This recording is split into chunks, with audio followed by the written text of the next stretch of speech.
E sejam muito bem-vindos. Hoje vamos estar falando sobre ele, o grande, o famoso IRDM11. Lembrando que o IRDM11 é um fundo extremamente grande, tem mais de 3,2 de patrimônio, é um fundo extremamente líquido. Muita gente é cotista dele, muita gente gosta, muita gente não gosta. E hoje nós vamos estar dando uma olhadinha mais sobre ele, o grande, o famoso Iridium, tá legal? O Iridium ele tem uma tese principal de investimento que seria investir em CRIs, tá investindo ali em papéis. E tem um pequeno detalhezinho ali que a tese secundária dele de investimento seria que ele tem a possibilidade de fazer negociações de outras cotas de fundo, trazendo um ganho de capital para os cotistas. Então, quando a gente for dar uma olhada no que o Iridium tem na sua carteira de recebimento, a gente vai ver que a maior parte dele é sim de CRIs, porém tem um outro pequeno detalhe que ele tem bastante FIIs em carteira. Então, o que ele faz com esses FIIs? Ele segura esses FIIs, acaba recebendo a maior parte das vezes os proventos e distribui aos cotistas. Só que a grande cereja do bolo do RDM11 seria basicamente que ele faz um excelente trabalho na parte de fazer parte de flipagem e arbitragem dos outros fundos. Então o que acaba acontecendo? Ele já fez no passado a ancoragem de outros fundos como Deva, como Hectare, como Tord. Então seria basicamente o que? Ele entra num fundo que não é tão conhecido assim, como no Deva ali na base de R$ 100, e esse fundo acabou começando a distribuir muito dividendo. Ficou bastante conhecido por distribuir muitos proventos ao cotista. Então o que acaba fazendo com o valor da cota do fundo? Sobe. E quando sobe, o Iridium entrou bem antes ali, em torno de R$ 100, o seu preço médio, o que vai acabar acontecendo? Toda essa diferença de R$ 100 para cima, quando ele vender a cota, vai ser de ganho para o cotista. Quando você pode estar... você primeiramente você pode falar agora para mim, mas eu já escutei isso daí, eu já consigo até fazer isso na minha carteira. Só que quando você faz na sua carteira com duas, três cotas, bacana, você vai estar ganhando ali 20, 30, 40, R$ 50 no máximo. Só que quando você tem o capital do Iridium de 50 milhões de reais investido em um único fundo e consegue ganhar 30% assim do capital vendendo as cotas desses fundos, cara, é gigantesco, é absurdamente o valor que ele consegue estar ganhando nessas operações. E ele também conseguiu aproveitar muito bem a parte do GPM na alta. Não só ele, como a maioria dos fundos de papéis, tá legal? É um fundo também que ele teve uma ambição muito grande. Desde 2018 já fez mais de 10 emissões e as principais emissões, as últimas principalmente, foi tudo uma emissão 476, tá ligado? É uma emissão 476 acaba favorecendo demais a tese do gestor, que acaba ganhando dinheiro ali da emissão mais rápido, pegando na mão esse dinheiro mais rápido e consegue alocar mais rápido nos recursos, tá ligado? Agora a gente vai estar dando uma analisada ali basicamente no dividend yield do fundo. E quando a gente pegou já deixou bem claro o que seria a tese de investimento do Iridium, seria o que? Ele tem primordialmente investindo em CRIs e depois acaba investindo em fundos, tá ligado? Em outros fundos imobiliários. Então o que acaba acontecendo? O dividendo de um fundo que investe em CRIs já é inconstante. Um fundo que faz muita negociação, muito trade ali de FIIs, é mais inconstante ainda. Então o que acaba acontecendo?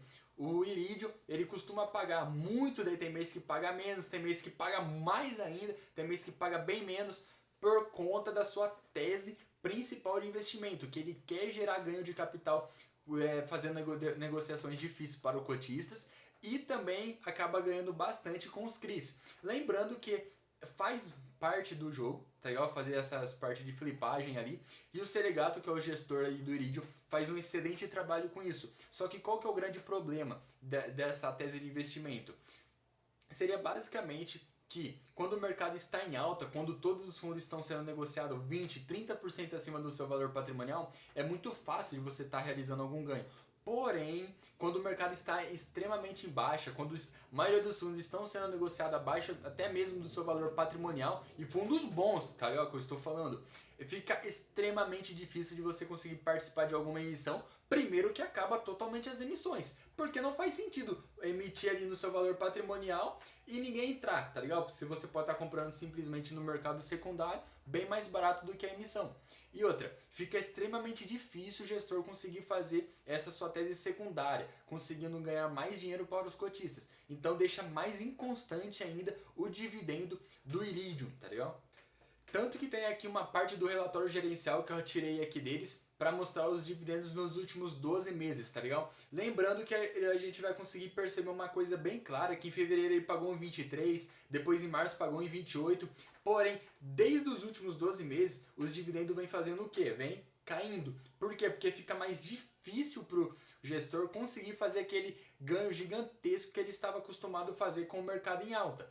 Então, provavelmente não, quase certeza de que os dividendos do Iridium venham a cair. Ah, mas compensa então pegar, vender o Iridium e comprar algum outro fundo? Não é exatamente, não é uma recomendação nem de compra nem de venda, só lembrando isso. Só que o que acaba acontecendo? Quando o mercado voltar de fundo imobiliário estar em alta, provavelmente o Iridium vai começar a pagar muito mais dividendo do que está pagando agora. Então, se você é uma pessoa que quando o dividendo do fundo cai, você vende e depois quando começa a subir, você compra, provavelmente você vai estar no prejuízo, porque o mercado já vai ter antecipado isso e de que a maioria das pessoas já vão estar posicionadas nos fundos que vão estar pagando mais, tá legal? Então para você conseguir ganhar dinheiro, você tem que estar posicionado antes do ciclo do mercado virar.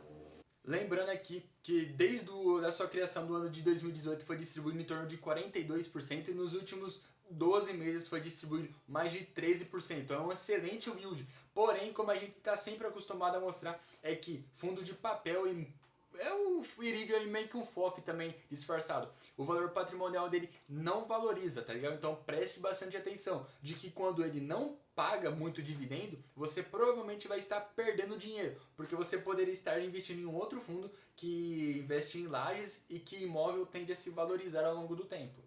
O Iridium, aqui estão as taxas dele, ele tem uma gestão do tipo ativa, não tem como ele ter uma gestão passiva, tá ligado? Porque a tese secundária dele é de fazer ganho de capital com os fundos, tá ligado? A taxa de gestão dele é de 0,83% ao ano e a taxa de administração é de 0,17%.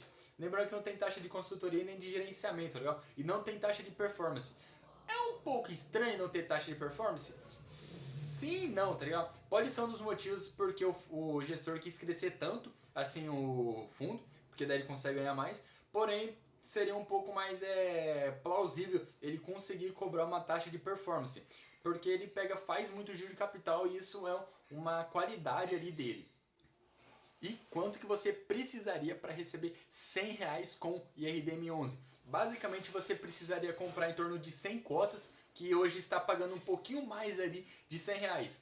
Então você com 100 cotas você receberia aproximadamente R$108 por mês, tá ligado? Lembrando que você vai ter um capital investido ali de aproximadamente R$11.000. Então, como que está posicionada hoje em dia a carteira do RDM11? A maior parte, ali, em torno de mais de 60%, está em CRIs, respeitando a sua tese principal de investimento, e a sua segunda maior parte está em FIIs, tá legal? Tentando fazer aquele ganho de capital adicional para os cotistas. Lembrando que atualmente está um pouco mais difícil, tá legal? Do que esteve no passado. Tem uma segunda parte que eu gostaria de mostrar para vocês no próprio relatório gerencial do Iridium, que é basicamente o que eu já expliquei em relação aos dividendos. Quando o mercado vê que um fundo está pagando muito dividendo, todo mundo corre e compra esse fundo. Porém, deveria ser exatamente ao contrário, tá ligado? Quando se algum fundo paga muito dividendo, você deve suspeitar sim, porque sempre tem alguma coisa ali por trás. Então, o que acaba acontecendo com o Iridium? Ele pega ali, no ano passado, ele estava conseguindo fazer uma excelente parte ali de ganho de capital com os fundos que ele tinha em carteira. Então, o que acaba acontecendo?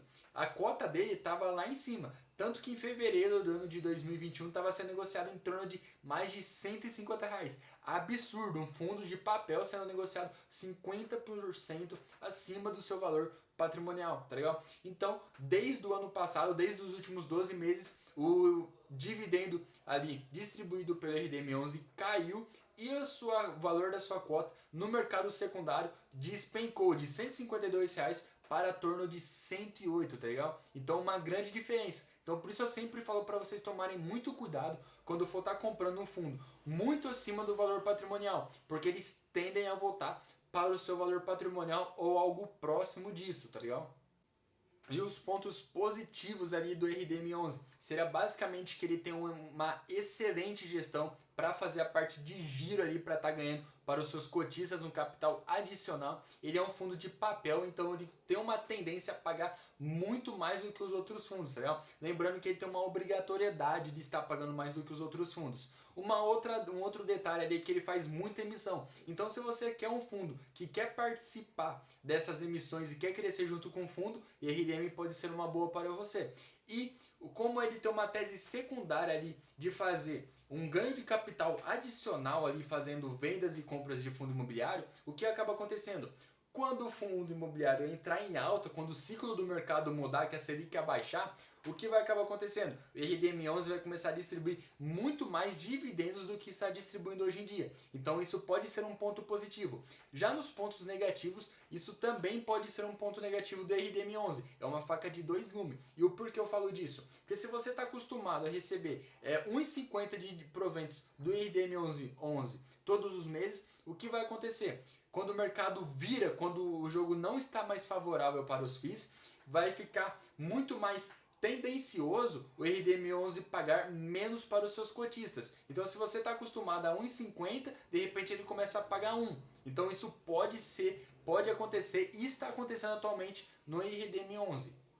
Um outro ponto negativo ali que você pode estar olhando para o RDM11 seria basicamente que ele tem uma tese diferente dos outros fundos. Fundo geralmente de logístico investe em logístico. Fundo de papel investe em papel. Já o RDM11 não. Ele tem uma tese ali um pouco mais bipartido, duas teses que ele consegue estar utilizando. Isso pode ser um ponto positivo e um ponto negativo, tá ligado? Isso vai acabar levando mais em consideração a sua análise e se você gosta do trabalho que a gestão vem fazendo. Então é isso aí, espero que vocês tenham gostado e não se esqueçam de se inscrever no canal e deixar aquele joinha.